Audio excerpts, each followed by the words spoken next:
So hello everyone, I am Prabhakar Kumar and today I am going to take lecture on the topic of cell organelle. तो cell organelle होता क्या है? तो cell organelle means क्या है? जो it means small organs have individual and highly specialised function. मतलब क्या, जो ऑर्गेनल मीन्स क्या होता है? जो स्मॉल ऑर्गन बोल सकते हैं। क्यों? क्योंकि ऑर्गेनल्स कहाँ पे रहता है? मेरा लिए हमारा सेल के अंदर में, ठीक है। जो भी हमारा न्यूक्लियस, वैक्यूल्स, एंडोप्लाज्मिक रेटिकुलम के अलावा हमारा कौन सा है, तो क्या आपका माइटोकॉन्ड्रिया, ये सब क्या हम लोग का सेल ऑर्गेनल है। तो ये क्या बोलते हैं? It means small organelle which have individual and highly specialised function. Means सबका एक प्रॉपर स्ट्रक्चर भी है ऑर्गेनल का, और उस सबका स्पेसिफिक फंक्शन है। मतलब जैसे आपका माइटोकॉन्ड्रिया क्या करता है, तो आपका एनर्जी प्रोड्यूस करेगा इन द फॉर्म ऑफ एटीपी। वैसे ही हमारा राइबोसोम क्या करता है? आपका प्रोटीन सिंथेसिस करता है। तो आपका जितना भी ऑर्गेनल है ना, सबका एक प्रॉपर डिफिनिट स्ट्रक्चर होगा और स्पेसिफिक फंक्शन होगा, ठीक है। फिर नेक्स्ट क्या है आपका? Are often enclose by their own membrane within the cytoplasm. मतलब जितने भी ऑर्गेनल हमारे सेल में जो रहते हैं, तो क्या रहता है? आपका कवरिंग रहेगा। तो जो भी ऑर्गेनल रहेगा ना, उस क्या रहता है? उसका एक्सटर्नल लेयर रहता है, ठीक है, जिसको हम क्या बोलते हैं? मेम्ब्रेन, ठीक है। और इसके अलावा और क्या कहते, वो कहाँ पे रहेगा आपका? मेनली साइटोप्लाज्म के अंदर, क्योंकि हमारा सेल का आउटर लेयर कौन सा हो गया? प्लाज्मा मेम्ब्रेन या सेल मेम्ब्रेन। के अंदर का जो फ्लूइड पार्ट है, पूरा तो फ्लूइड पार्ट ही है, उसको क्या बोलते हैं? साइटोप्लाज्म। तो जितने भी ऑर्गेनल होंगे ना हमारे सेल ऑर्गेनल, वो कहाँ पे होंगे? आपके साइटोप्लाज्म के अंदर होंगे, ठीक है। They include the nucleus, mitochondria, ribosomes, endoplasmic reticulum, Golgi body, lysosomes and cytoskeleton. जो हमारा जो सेल जो है, तो किससे मिलके बना हुआ है? आउटर लेयर क्या हो गया? Plasma membrane. और इनर अंदर में क्या हो गया आपका? साइटोप्लाज्म। तो साइटोप्लाज्म में क्या क्या सब कंपोनेंट रहता है हमारा? Nucleus, mitochondria, ribosomes, endoplasmic reticulum. Endoplasmic reticulum जो है फिर से दो टाइप का हो जाता है, रफ इंडोप्लाज्मिक रेटिकुलम और smooth endoplasmic reticulum. Rough endoplasmic reticulum में क्या, जो जहाँ पे आपका इंडोप्लाज्मिक रेटिकुलम में राइबोसोम्स प्रेजेंट होगा, तो उसको हम क्या बोलते हैं? Rough endoplasmic reticulum. और जहाँ पे राइबोसोम नहीं रहेगा, स्मूथ इंडोप्लाज्मिक रेटिकुलम। फिर नेक्स्ट क्या है आपका? गोल्जी बॉडी या गोल्जी ऑपरेटस भी बोलते हैं, लाइसोसोम्स एंड साइटोस्केलेटन, ठीक है। ये हमारा सेलुलर ऑर्गेनल हो गया। मीन्स क्या? सेल के अंदर में जो है साइटोप्लाज्म, ये सब चीज प्रेजेंट रहते हैं, ठीक है। पहला हम इसमें आज मतलब कुछ ऑर्गेनल को ही कवर करेंगे, जिसमें कौन सा है? पहला आपका न्यूक्लियस। तो न्यूक्लियस जो है discovered by Robert brown in the year 1831। जो साइंटिस्ट जो है हमारा रॉबर्ट ब्राउन, वो जो है ना, सो न्यूक्लियस को 1831 जो ईयर है, ये साल है, ठीक है। तो ये साइंटिस्ट जो है न्यूक्लियस को डिस्कवर किए थे, ठीक है। फिर क्या है next? The nucleus is like the control centre of the cells. तो ये न्यूक्लियस क्या काम करता है? हमारा सेल का कंट्रोल सेंटर है। मतलब सेल का कोई सा भी एक्टिविटी, मतलब कोई सा भी सेलुलर एक्टिविटी जो होता है, वो किसके थ्रू कंट्रोल करता है? हमारा न्यूक्लियस के थ्रू, ठीक है। न्यूक्लियस को बोल सकते हैं जो, मतलब क्या, हेड ऑफ द सेल बोल सकते हो आप, क्योंकि वही गवर्न करता है जो भी सेलुलर एक्टिविटी रहती है, ठीक है। फिर नेक्स्ट क्या आपका? It is surrounded by the double membrane. तो हमारा न्यूक्लियस जो है ना, वो आपका डबल मेम्ब्रेन से बना होता है। मीन्स एक इनर मेम्ब्रेन होगा, एक आउटर मेम्ब्रेन होगा। तो ये जो है आपका ऑर्गेनल, आपका किससे? दो लेयर से घिरा रहता है, ठीक है। It is round and usually found in the middle of the cell. इसका शेप जो है आपका कैसा रहेगा? राउंड शेप का रहेगा। और कहाँ पे मोस्ट ऑफ द केसेस में आपका कहाँ पे मेनली प्रेजेंट रहता है? आपका सेल का सेंटर पार्ट में, ठीक है। मीन्स मिडिल वाला रीजन जो होता है ना, वहीं पे आपका न्यूक्लियस प्रेजेंट रहेगा, क्लियर। फिर क्या है next? The nucleus holds important things like DNA, nucleolus और क्रोमैटिन। जो हमारा न्यूक्लियस जो है, न्यूक्लियस, उसका जो आपका कौन कौन सा कंपोनेंट हो गया? एक तो डबल लेयर हो गया, तो डबल मेम्ब्रेन हो गया, ठीक है, जिसको हम क्या बोलते हैं? Nuclear membrane. इसके अलावा और क्या रहेगा? जो जेनेटिक मटेरियल है हम लोगों का, डीएनए यानी तो आरएनए, ठीक है। इसके अलावा आपका न्यूक्लियोलस। न्यूक्लियोलस क्या है? जो आपका न्यूक्लियस के अंदर में जो आपका जो प्रेजेंट होगा, ये न्यूक्लियोलस है। और आपका जो जो फिलामेंटस फाइबर प्रेजेंट रहेगा न्यूक्लियस में हम क्या बोलते हैं क्रोमैटिन नेटवर्क। एंड जो फ्लूइड पार्ट रहेगा प्रेजेंट न्यूक्लियस में उसको क्या बोलेंगे न्यूक्लियोप्लाज्म। एंड न्यूक्लियर मेम्ब्रेन के बीच में क्या रहता है पोर रहता है, ये आपका दिख रहा है ना पोर, ठीक है, तो इसको हम क्या बोलेंगे न्यूक्लियर पोर। तो आपका ये न्यूक्लियस का स्ट्रक्चर है। तो आउटर ये आप देख रहे हो यहाँ पे एक न्यूक्लियर मेम्ब्रेन दो लेयर में बना हुआ है, एक आउटर एक इनर, ठीक है। इसके अलावा इसको हम मेम्ब्रेन को इन्वेलप भी बोलते हैं, ठीक है। तो आपका आउटर कवरिंग रहता है ना उसको हम इन्वेलप भी बोलते हैं अदर टर्म में, क्लियर। ये जो पार्ट है आपका मिडिल में इसको क्या बोलेंगे न्यूक्लियोलस। फिर आपका जो फ्लूइड पार्ट इसके अंदर प्रेजेंट है इसको क्या बोलेंगे न्यूक्लियोप्लाज्म। फिर आपका हमारा इसमें जो है जो फाइबर एक देख रहे हो ना आप फिलामेंट्स लाइक स्ट्रक्चर है, ठीक है, उसको हम क्या बोलेंगे आपका क्रोमैटिन नेटवर्क या क्रोमैटिन मटेरियल या क्रोमैटिन फाइबर भी बोलते हैं, ठीक है।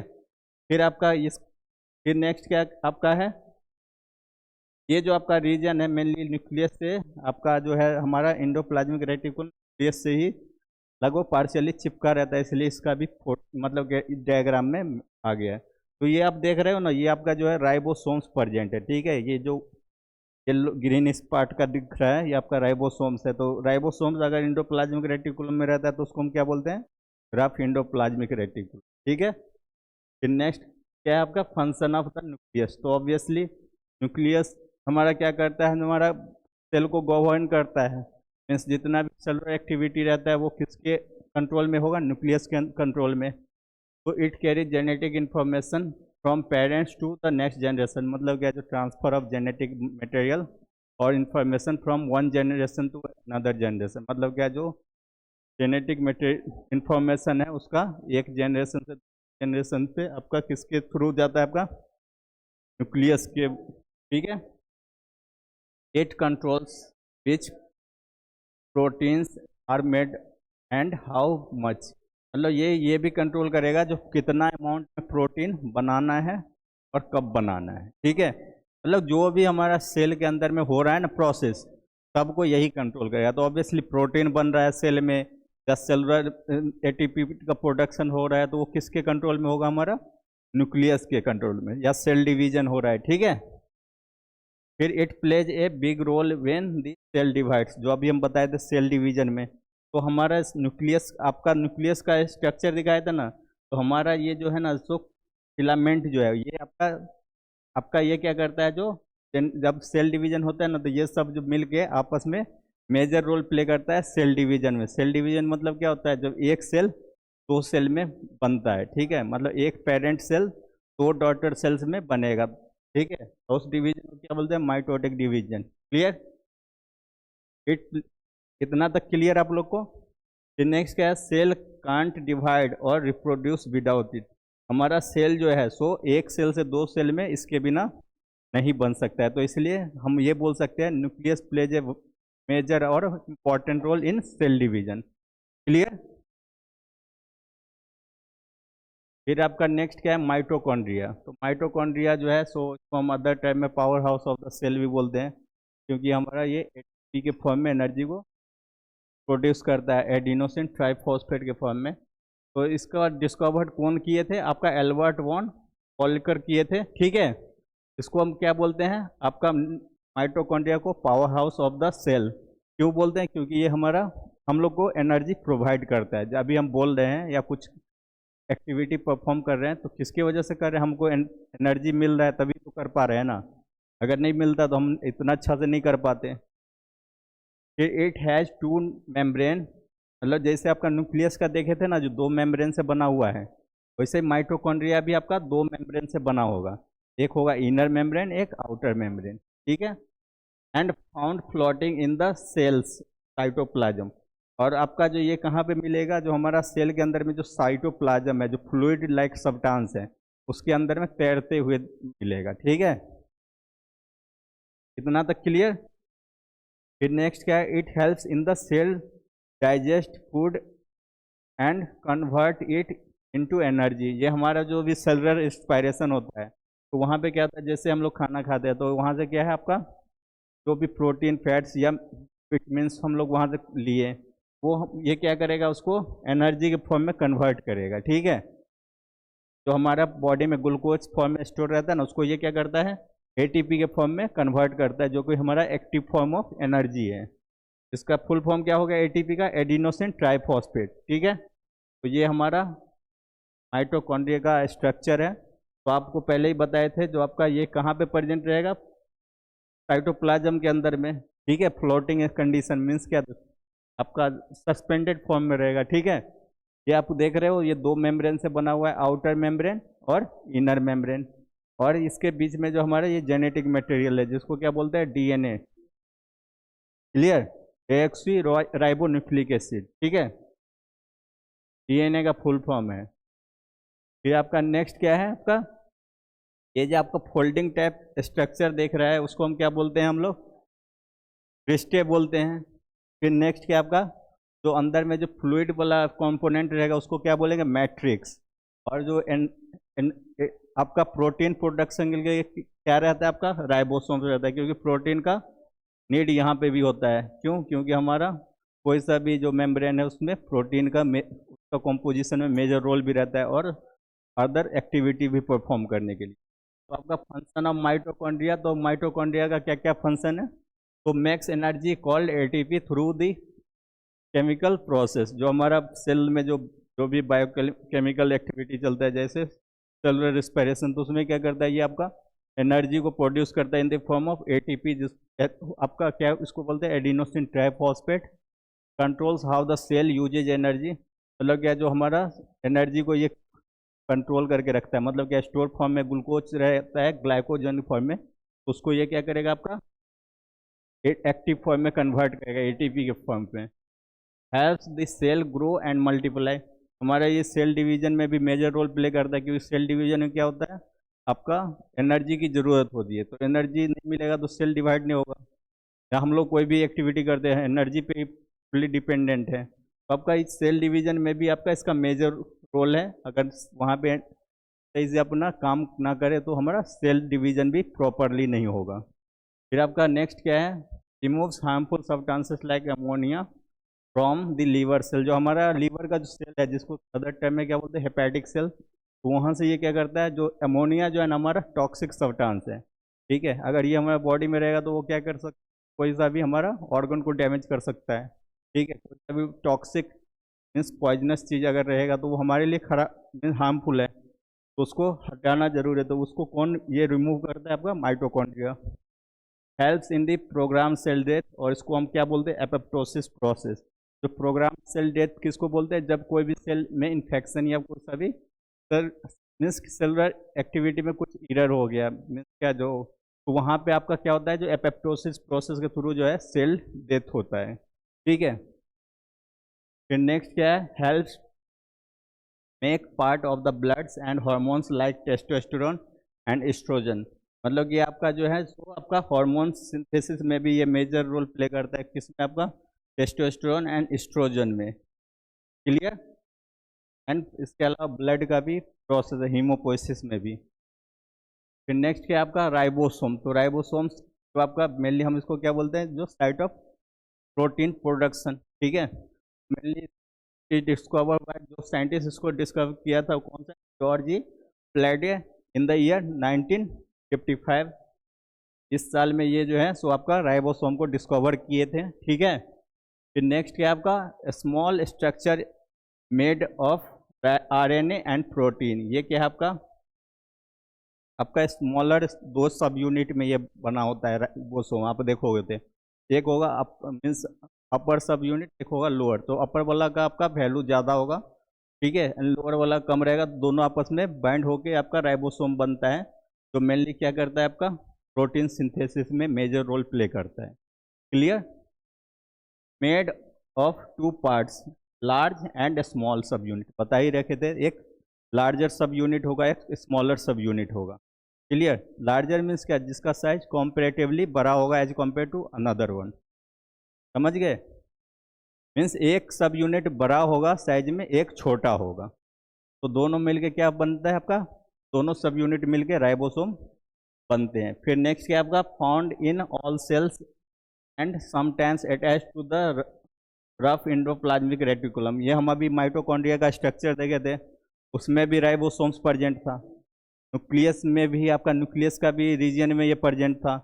ठीक है, तो हमारा ये पार्शियली अगर देखा जाए तो जितना भी हमारा सेल या उसके ऑर्गेनल्स में ये पार्शियली प्रेजेंट रहते हैं, क्योंकि जहाँ पे भी हर सेल को एनर्जी का ज़रूरत होता है, जो भी हमारा सेलुलर एक्टिविटी या कोई सा भी वर्क परफॉर्म करने के लिए, तो वो कहाँ से मिलता है आपका, राइबोसोम से ही आपका प्रोटीन सिंथेसिस होता है ना। ठीक है, तभी तो हम लोग जानते हैं जो आपका इंडोप्लाज्मिक रेटिकुलम में भी जो है रफ इंडोप्लाज्मिक रेटिकुलम, वो क्यों रफ बोलते हैं, क्योंकि वहाँ पे आपका राइबोसोम्स प्रेजेंट रहता है। क्लियर। फिर नेक्स्ट क्या है, फंक्शन ऑफ राइबोसोम्स, तो का आपका हो गया use genetic instruction to build protein which for this cell. ये हम लोग का जो आपका ट्रांसलेशन प्रोसेस होता है, जो है आरएनए से प्रोटीन बनता है प्रोसेस, तो उसमें भी ये मेजर रोल प्ले करता है।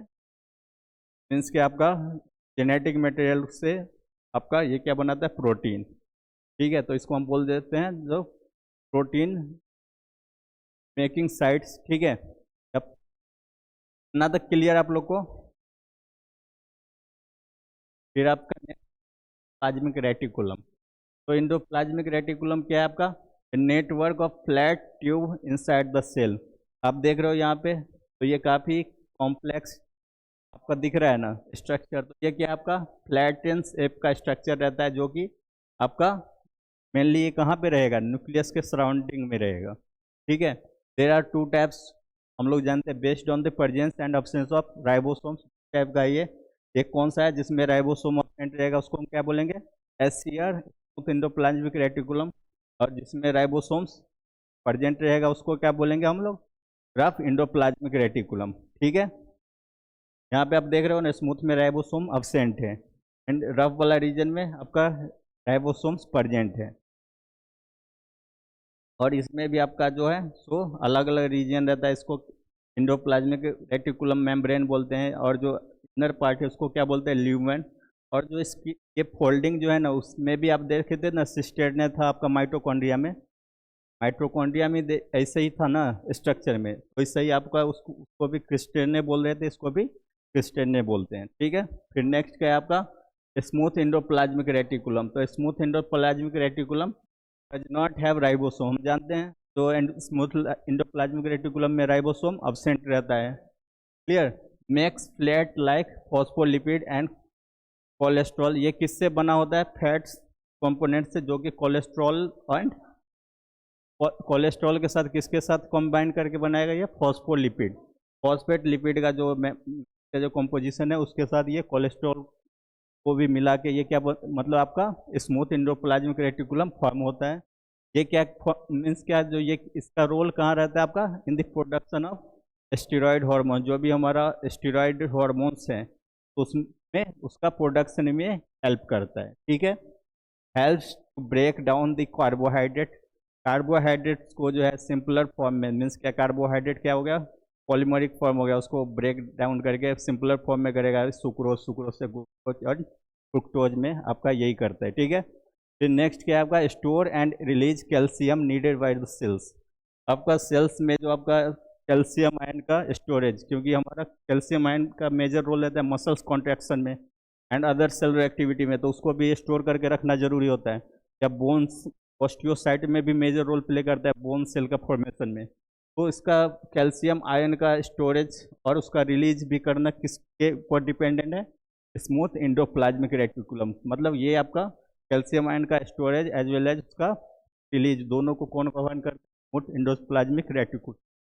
फिर नेक्स्ट क्या है आपका रफ इंडोप्लाज्मिक रेटिकुलम, तो नाम से ही पता चलता है, रफ मीन्स क्या, जो आपका राइबोसोम प्रेजेंट होगा इंडोप्लाज्मिक रेटिकुलम में, तो has ribosome on its surface makes it look rough, की वजह से इसका नाम पड़ा है रफ इंडोप्लाज्मिक रेटिकुलम।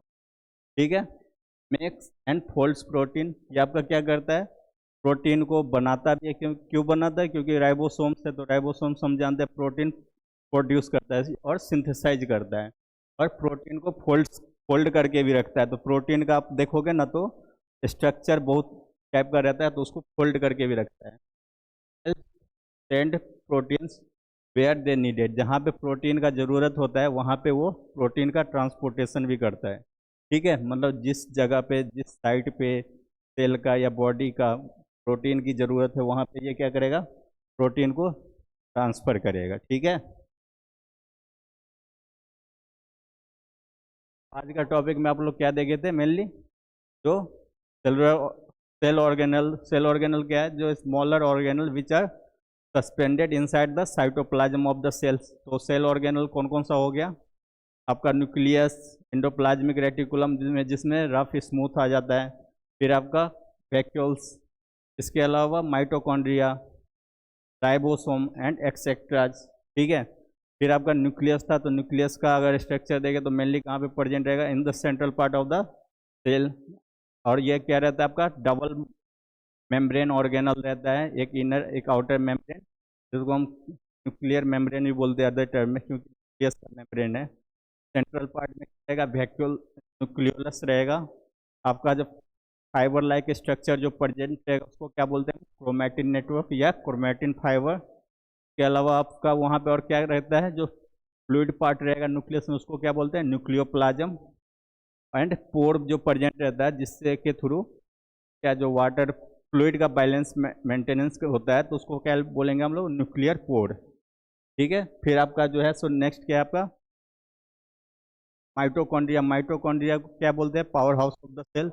ये आपका जो साइटोप्लाज्म में सस्पेंडेड फॉर्म में मिलेगा, मीन्स क्या जो फ्लोटिंग स्टेज में। और ये भी आपका डबल मेम्ब्रेन ऑर्गेनल है कि एक इनर एक आउटर मेम्ब्रेन प्रेजेंट रहेगा। माइटोकॉन्ड्रिया का क्या मेजर रोल है आपका, प्रोटीन सिंथेसिस में, सॉरी एनर्जी प्रोडक्शन में। ठीक है, और मेनली जो है हमारा फिर नेक्स्ट कौन सा आता है, राइबोसोम। राइबोसोम सब यूनिट से मिलकर बना होता है, एक लार्जर एक स्मॉलर सब यूनिट से। इसका मेजर रोल रहता है प्रोटीन प्रोडक्शन में। और फिर नेक्स्ट क्या है आपका endoplasmic reticulum, rough endoplasmic reticulum and smooth endoplasmic reticulum. Rough endoplasmic reticulum क्या करेगा आपका, प्रोटीन प्रोड्यूस करेगा और उसका ट्रांसफर भी करता है। ठीक है, और इसके अलावा स्मूथ एंडोप्लाज्मिक रेटिकुलम क्या करेगा, लिपिड का सिंथेसिस में मेजर रोल पर प्ले करेगा। आज के लिए तो थैंक यू सो मच, आगे के लिए फिर आगे प्रोसीड करेंगे। Thank you.